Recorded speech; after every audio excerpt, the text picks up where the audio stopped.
Ugh.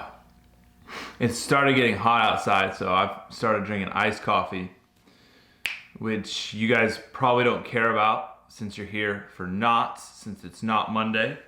And this week we're tying the ALBRIGHT knot.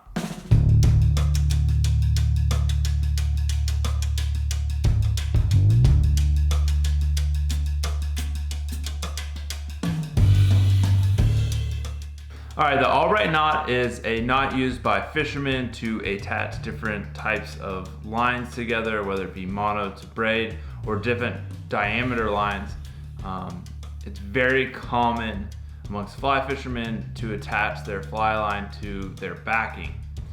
Now, one of the reasons that this knot is well liked in the fishing community is because it moves easily through guides on a fishing pole.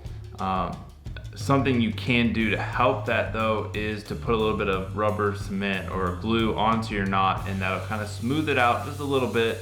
Now when you're tying this, you're going to start with a bite in your larger diameter line. That's important, and your smaller diameter line is going to make the wraps around it. So once we've got our bite, we're going to bring our smaller line through the bite, and we're going to go down towards the tag end of that larger diameter line. And then we're just gonna start making our wraps. And you're gonna need 10 wraps to really make sure this holds well. So once we go ahead, we've got our 10 wraps, then we're gonna bring that smaller line back through the bite, the same direction that it came up into the bite. Then we'll pull it tight. You've got an ALBRIGHT knot.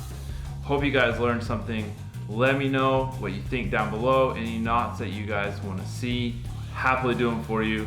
Hit like, hit subscribe, and check out the rough log.